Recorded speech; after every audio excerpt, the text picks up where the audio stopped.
हर हर महादेव। ओम नमः शिवाय। श्री शिव पुराण महात्म्य विद्वेश्वर संहिता अध्याय 15 भाग 2।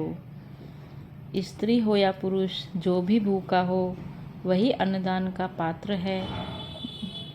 जिसको जिस समय जिस वस्तु की इच्छा हो उसे वह वस्तु बिना मांगे ही दे दी जाए तो दाता को उस दान का पूरा पूरा फल प्राप्त होता है। ऐसी महर्षियों की मान्यता है। जो सवाल या याचना करने के बाद दिया गया हो वह दान आधा ही फल देने वाला बताया गया है। अपने सेवक को दिया हुआ दान 1/4 फल देने वाला होता है। विप्रवरों, जो जाति मात्र से ब्राह्मण है और दीनतापूर्ण वृत्ति से जीवन बिताता है, उसे दिया हुआ धन का दान दाता को इस भूतल पर 10 वर्षों तक भोग प्रदान करने वाला होता है।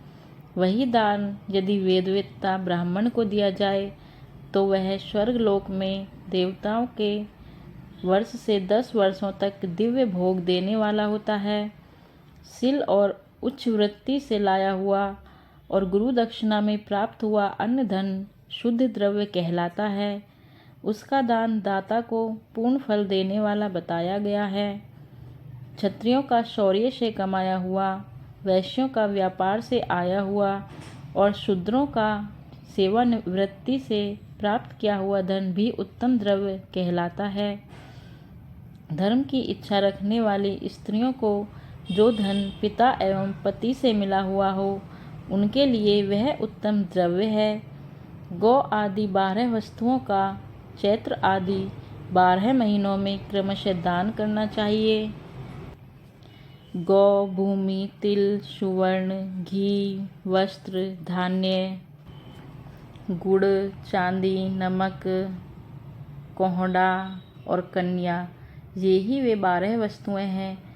इनमें गोदान से कायिक, वाचिक और मानसिक पापों का निवारण तथा कायिक आदि पुण्य कर्मों की पुष्टि होती है।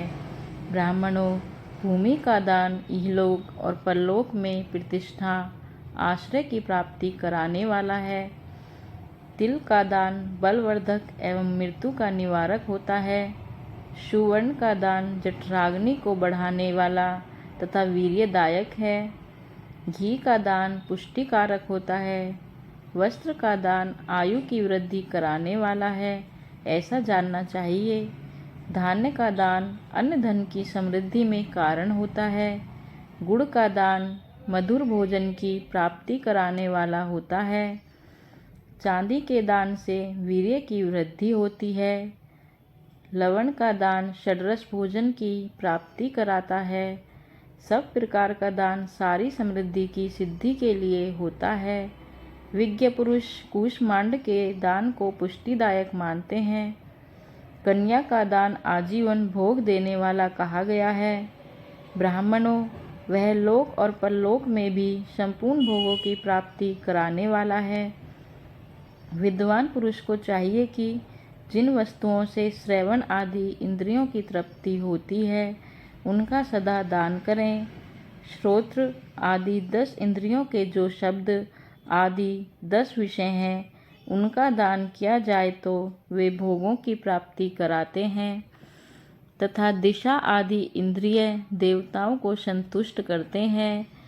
वेद और शास्त्र को गुरुमुख से ग्रहण करके गुरु के उपदेश से या स्वयं ही बोध प्राप्त करने के पश्चात जो बुद्धि का यह निश्चय होता है कि कर्मों का फल अवश्य मिलता है, इसी को उच्च कोटि की आस्तिकता कहते हैं। भाई बंधु या राजा के भय से जो आस्तिकता बुद्धि या श्रद्धा होती है वह कनिष्ठ श्रेणी की आस्तिकता है, जो सर्वथा दरिद्र है। इसलिए जिसके पास सभी वस्तुओं का अभाव है वह वाणी या कर्म शरीर द्वारा यजन करे। मंत्र, स्रोत और जप आदि का वाणी द्वारा किया हुआ यजन समझना चाहिए तथा तीर्थ यात्रा और व्रत आदि को विद्वान पुरुष शारीरिक यजन मानते हैं। जिस किसी भी उपाय से थोड़ा हो या बहुत देवतार्पण बुद्धि से जो कुछ भी दिया अथवा किया जाए वह दान या सत्कर्म भोगों की प्राप्ति कराने में समर्थ होता है।